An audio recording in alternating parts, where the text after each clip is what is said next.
ፕሮፌሰር ላጲሶ ጌታሁን ድሌቦ አርፈዋል። በኢትዮጵያ ታሪክ ስነዳ ሂደት ሞጋቹ ፕሮፌሰር ላጲሶ ጌታሁን ድሌቦ በቀድሞ በከንባታና ሀዲያ አውራጃ በኩፋላ ሀበሌ ግንቦት 12 ቀን 1930 ዓ.ም ተወልደው የመጀመሪያ ደረጃ ትምህርታቸውን በቢቾ ሆሳና ሚሽን ትምህርት ቤትና በመንግስት ትምህርት ቤት ሲከታተሉ ቆይተው የሁለተኛ ደረጃ ትምህርታቸውን አዳማ በሚገኘው በአጼ ገላውዲዮስ ሁለተኛ ደረጃ ትምህርት ቤት እና ባይብል አካዳሚ ተምረው ጨርሰዋል። ከዚያም ወደ አሜሪካ በማቅናት በኮሚኒቲ ኮሌጅ የከፍተኛ ትምህርታቸውን ተከታትለው በህብረተሰብ ታሪክ የመጀመሪያ ዲግሪያቸውን ተቀብለዋል። በሃዋርድ ዩኒቨርሲቲ በአፍሪካ ታሪክ ጥናት የማስተርስ ዲግሪያቸውን፣ በኢትዮጵያ በአፍሪካና በአውሮፓ ታሪክ በፍልስፍና የዶክትሬት ዲግሪያቸውን እዚያ ዩኒቨርሲቲ ወስደዋል። ዶክትሬታቸውን ካጠናቀቁ በኋላ የፕሮፌሰርነት ማዕረግ ተሰጥቷቸው ለ2 ዓመት በቨርጂኒያ ዩኒየን ዩኒቨርሲቲ ውስጥ ሲያስተምሩ ቆይቶም አብዮቱ ሲፈነዳ የታሪክ አካል መሆን አለብኝ በማለት ወደ ሀገራቸው ኢትዮጵያ ተመልሰዋል። ያኔ የነበራቸውን ስሜት ሲገልጹ የኢትዮጵያ አንድነትን እንደ ጣዖት እያመለኩ መጣሁ ይላሉ። ወደ ሀገራቸውም ተመልሰው በዚሁ ስሜትና ሐሳብ ዙሪያ ምርምራቸውንና ማስተማሩን ገፍተውበት ሀገራቸውን ያገለገሉ ምሁር ናቸው። በአሜሪካን ሀገር በፍልስፍናና በታሪክ መጀመሪያ ዲግሪያቸውን ሲማሩ ከ500 ተማሪዎች አንደኛ በመውጣት ከፍተኛ አድናቆትን ማትረፍ ችለዋል። በዚህም ምክንያት በርካታ የአሜሪካን አገር ዩኒቨርሲቲዎች የነጻት የትምህርት ዕድል በአማራጭነት አቀርበውላቸዋል።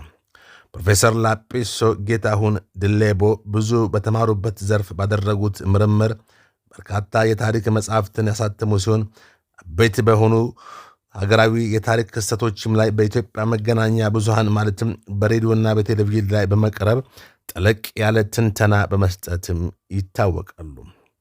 ፕሮፌሰር ላጲሶ ጌታሁን ድሌቦ ካሳተሟቸው የታሪክ ስራዎች ውስጥ የሚከተሉት ይገኙባቸዋል። አንደኛ፣ የኢትዮጵያ የገባር ስርዓት ጅምር ካፒታሊዝም አንደኛና ሁለተኛ የታሪክ መጽሐፍት። ሁለተኛ፣ የኢትዮጵያ ረጅም የህዝብና የመንግስት ታሪክ አንደኛ መጽሐፍ። ሶስተኛ፣ የኢትዮጵያዊነት ታሪካዊ መሰረቶችና መሳሪያዎች ታሪክ። አራተኛ፣ የቀይ ባህርና የአባይ ሸለቆ ሚና የምጽዋ ሲምፖዚየም 1974። አምስተኛ፣ የኢትዮጵያ የመከራ ስርዓትና የኤርትራ ጥያቄ አንደኛ፣ ሁለተኛና ሶስተኛ መጽሐፍ። ስድስተኛ፣ አጭር የጌዶ ህዝብ ታሪክ ከ1982 እስከ 1966። ሰባተኛ፣ የምርትና የባህል ዘመቻ ከከንባታና ሀዲያ አውራጃ። ስምንተኛ፣ የአዲስ አበባ መዲና እድገትና ሚና በኢትዮጵያ ታሪክ። ዘጠነኛ፣ ናሽናል አትላስ እንዲሁም 10ኛ ሌሎች በርካታ የታሪክ መጽሐፍ አሳትመው ለአንባቢያን አቀርበዋል። በኢትዮጵያ ታሪክ ጥናት የራሳቸውን ፍልስፍና ስኩል ኦፍ ቶት እንዳላቸውም የሚነገርላቸው ፕሮፌሰሩ ዚህም አስተምሯቸው ምክንያት ብዙ ፈተናዎችንና ተቃውሞችን ማስተናገዳቸውን በተለያዩ ጊዜ ከሰጡት ቃለ መጠይቆች ተደምጠዋል። በባህሪያቸው ግልጽ፣ ታማኝና ሰው አክባሪ እንደሆኑ በባልደረቦቻቸው የሚመሰክርላቸው ፕሮፌሰር ላጲሶ ሰው ሁሉ አንድ ነው፣ ከአንድ ዘር ነው የመጣው፣ ሰውን ከሰው የሚለየው ስራው ነው ይላሉ። በአንዳንድ የምርምር ስራዎች ላይ ፈጥነው ወደ ድምዳሜ የሚደርሱና ስሜታዊነት የሚያንጸባርቁ ሐሳቦችን አካቷል በሚል ትችት ሲሰነዘርባቸው ይስተዋላል።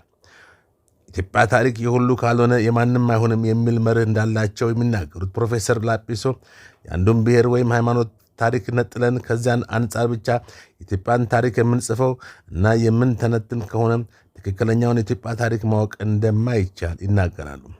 የኢትዮጵያ ታሪክ የክርስትናው፣ የእስልምናው እና የሌሎች ሃይማኖቶች እንዲሁም የብዙ ቋንቋዎችና ህዝቦች መስተጋብር ነው በሚልም ሙግታቸው ይታወቃሉ።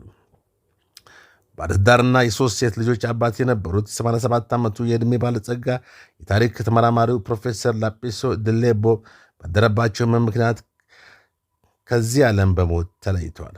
እሳቸው ለኢትዮጵያ ታሪክ ስነዳ ያደረጉት ምርምር አበርክቶት ግን ለትውልድ ትልቅ ቅርስ ሆኖ የሚዘልቅ አሻራ ነው። ምንጭ ታሪክ መዝገበ ሰብ ጌታሁን እንግዳ።